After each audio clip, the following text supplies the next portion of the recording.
the standout item to me on the defensive coordinators list of the top 50.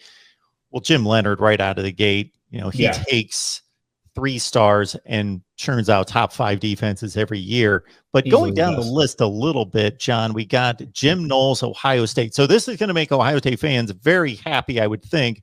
They know how good the offense is. If the defense can just be respectable, they may win a national championship this year. Oh, absolutely. I really like Jim Knowles. I mean, what he did at Oklahoma State last year was phenomenal. That doesn't get looked at. And that's the reason Ryan Day wanted him because of his great job in Stillwater. So, we'll see it. It's a different culture at Ohio State. But I think it was a great hire. Kerry Combs had obviously, kind of he was there for too long. It was time to make a change. And I'm really interested to see how Ohio State's defense responds, because let's face it, like their secondary got gassed last year. They were not physical up front, especially in the Michigan game. I can't wait to see how the physicality, if that team gets a lot more physical in the trenches, linebacker and secondary, see how they all respond to Knowles' offense or defense, excuse me.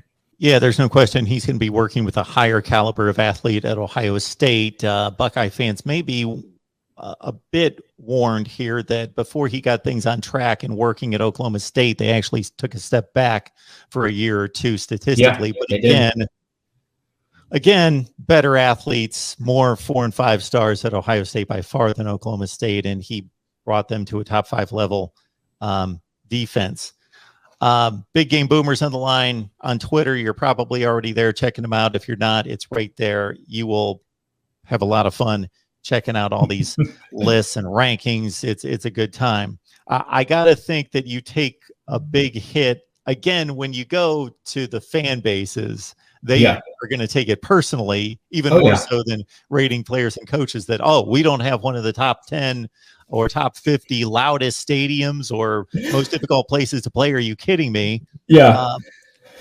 Which brings to mind, and you correct me if I'm getting this wrong, you had Iowa on not the positive side of the loudest or most difficult places to play. I don't have it in front of me. No, I think I had Iowa fans as one of the least passionate fan bases. Yes. I think that's what it was. Surprised me. Yes. Well, and so that's just looking ahead towards this season. I feel like a lot of Iowa fans, I know a bunch, that are very frustrated with Kirk Ferentz and his decision to retain Brian Ferentz.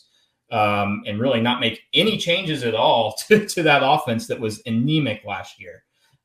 So I maybe there's some Debbie Downers on the Iowa fan base. And so that's why I kind of put them at the bottom, I think 20th least passionate, just because I have sensed some frustration amongst the fan base. BGB, do you ever get done with a list and maybe you've gained some respect for somebody and thought, I really didn't think that they were that good, but once I really looked into it, got feedback from some other people, this person, this player, this coach is really getting the job done? Oh, absolutely. Because these coaches and players, they DM me. If they're not on the list, they want to know why.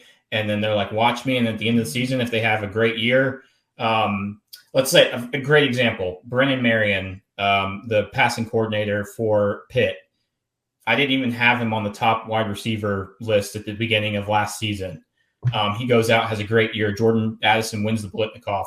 I gain a ton of respect for him, and I put him as the number 1 wide receiver coach the next year, or at the end of the season. And we were talking. He's a friend. He's been on my podcast.